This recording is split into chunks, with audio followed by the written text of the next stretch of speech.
the Cauchy's additive equation can be expressed as f x plus y equals fx plus fy for all xy belongs to R. Now this equation is considered as the crown jewel of all the functional equations. And the reason is it's a very structural equation. And the four most common functional equations on R, additive, multiplicative, logarithmic, and power functions, are all the same equation in different forms. So what we'll do is we'll first prove this Cauchy's equation under continuity, and then we'll look at the other three forms of this Cauchy's equation. Let f be defined on R to R and f be a continuous function such that fx plus y equals fx plus fy for all xy belongs to R. Then it says this fx will be of the form fx equals ax for all x belongs to R. Now we'll set up this proof in 5 steps.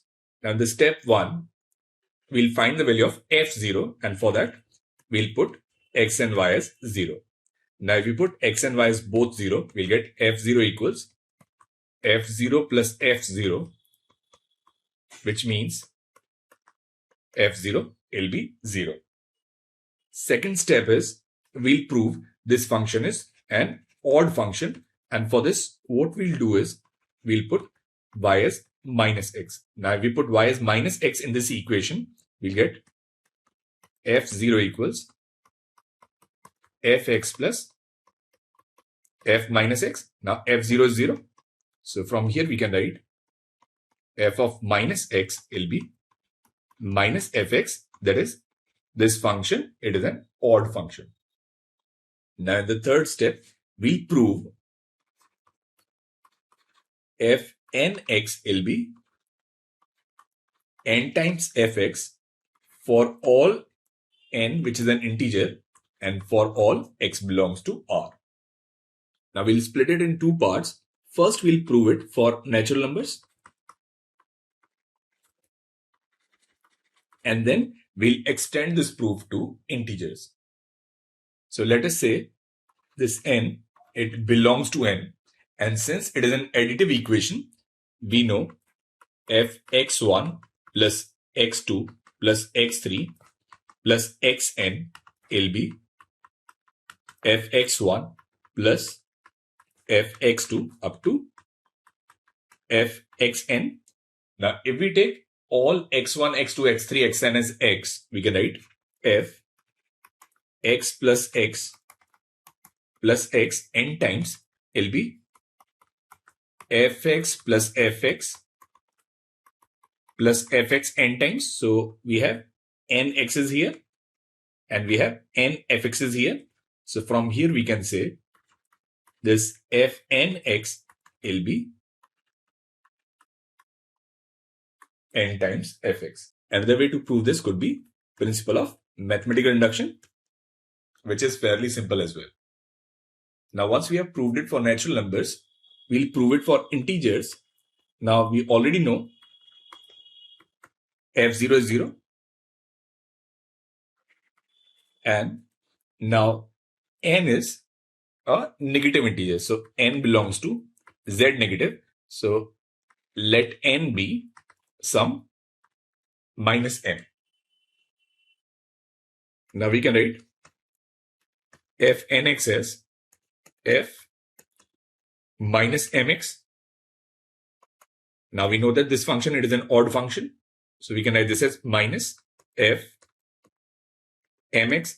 Now this m, it is a natural number here, so from this first proof we can write it is minus m fx, and minus m is nothing but n, so it will be this n fx. So this equation fnx equals n fx, it is true for natural numbers, it is true for negative integers, and it is true for n equals 0. So from here we can say this fnx will be n times fx for all n belongs to z. Is for all integers. Now there'll be questions where you'll be given this equation fx plus y equals fx plus fy, where xy belongs to natural numbers or integers. Now in this case, we can simply write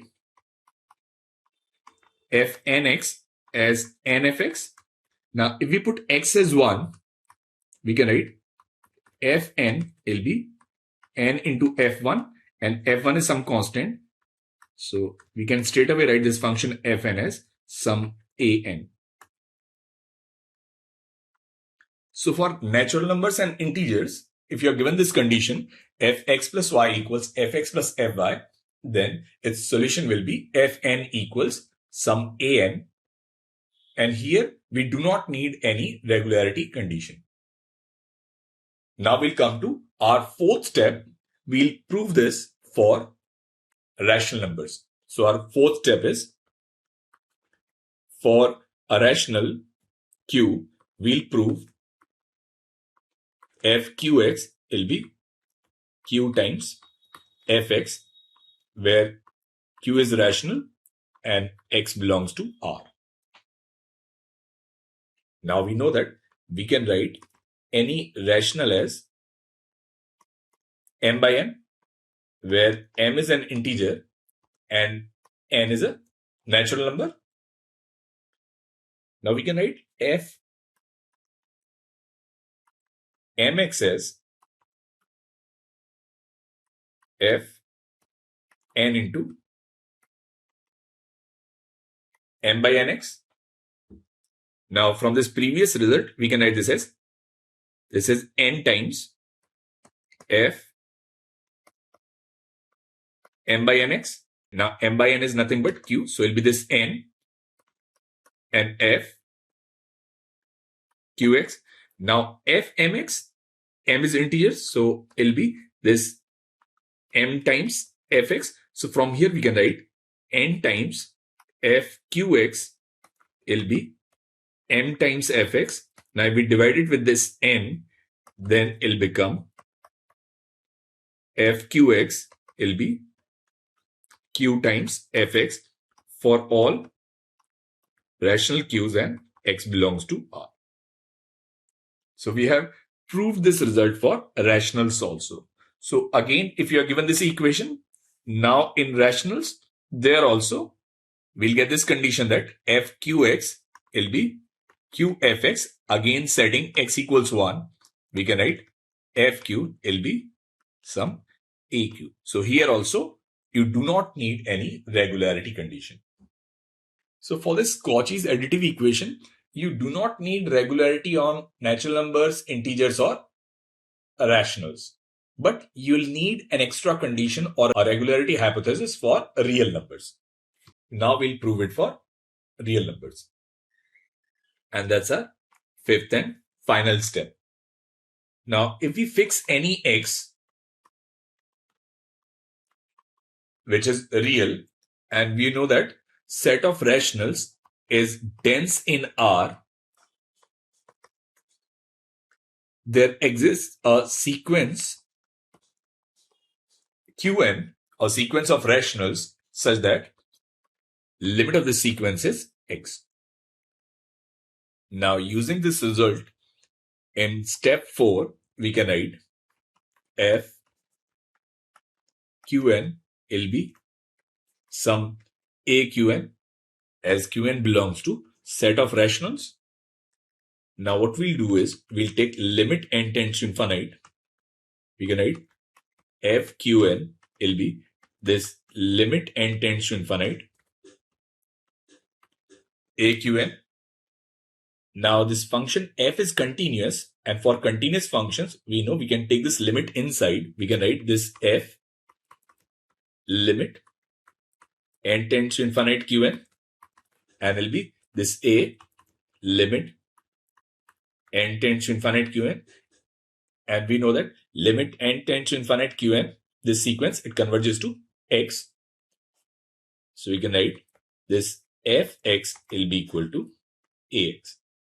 Only if we have condition of regularity, we can say this equation will yield fx equals ax for all x belongs to R, and without regularity, the strongest conclusion is fq equals aq. Now, if the function was not given continuous, then we could not have taken this limit inside. So for real numbers, we'll always need a condition of regularity to draw this conclusion that fx equals ax.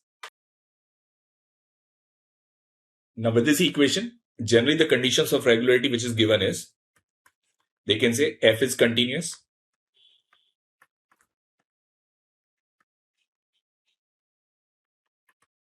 or they may say f is continuous at a point.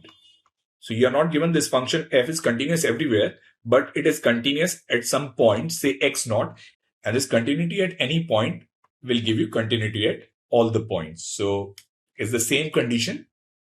So rather than saying this function is continuous, they may say this function is continuous at a point. Or in the question, it may be given f is monotone in some interval. So in the question will be given this function is either strictly increasing or strictly decreasing in any given interval. Fourth condition they may give for regularity is f is bounded above or bounded below in some set. Or they may say this f is Lebesgue measurable.